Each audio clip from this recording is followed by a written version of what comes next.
മാറഞ്ചേരി ITIയിൽ UDSFന് ചരിത്ര വിജയം. 19 വർഷത്തിനു ശേഷമാണ് UDSF വിജയിച്ചത്. മാറഞ്ചേരി ഗവൺമെന്റ് ITI രൂപീകരിച്ചതിന് ശേഷം ഒറ്റ സീറ്റിൽ പോലും വിജയിക്കാതിരുന്ന കോളേജിലാണ് 6ൽ 5 സീറ്റും നേടി UDSF യൂണിയൻ പിടിച്ചെടുത്തത്.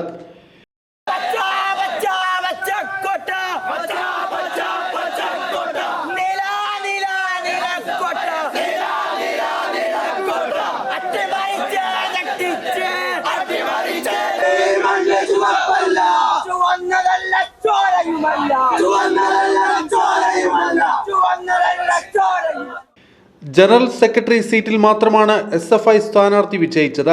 Chairman, magazine editor, general captain, finance secretary എന്നീ സീറ്റുകൾ UDSF മുന്നണി വിജയിച്ചു. തെരഞ്ഞെടുപ്പിൽ വിജയിച്ച സ്ഥാനാർത്ഥികളുമായി UDSF ആഹ്ലാദ പ്രകടനം നടത്തി. ഈ ITIയിലെ വിദ്യാർത്ഥി യൂണിയൻ ഭരിച്ചിരുന്നത് നമുക്കൊക്കെ അറിയാവുന്നതാണ്. SFI എന്ന് പറയുന്ന സംഘടനയായിരുന്നു. വിദ്യാർത്ഥികളുടെ ക്ഷേമ സർഗാത്മക മൂല്യങ്ങൾ ഉയർത്തിപ്പിടിക്കാൻ കഴിയാത്തതിൻ്റെ പശ്ചാത്തലത്തിൽ ഇന്ന് റിസൾട്ട് പുറത്തു വന്നപ്പോൾ അവരെ ഈ ക്യാമ്പസിൽ നിന്ന് പുറത്തേക്ക് എറിഞ്ഞ ഒരു സ്ഥിതിവിശേഷമാണ് നമുക്ക് കാണാൻ കഴിയുന്നത്. 19 വർഷം ഈ ITIയുടെ ഭരണം, യൂണിയന്റെ ഭരണം കയ്യിലിറക്കി ഒരു വിദ്യാർത്ഥികൾക്ക് ഒരു ക്ഷേമ പ്രവർത്തനത്തിനോ വിദ്യാർത്ഥിയുടെ സർഗാത്മക പ്രവർത്തനത്തിനോ മുന്നിൽ നിൽക്കാതെ ആ വിദ്യാർത്ഥികൾ നൽകിയ, ഈ ITIയിലെ വിദ്യാർത്ഥികൾ നൽകിയ മറുപടിയാണ് ഈ വിജയമെന്ന് ഞങ്ങൾ മനസ്സിലാക്കുന്നു.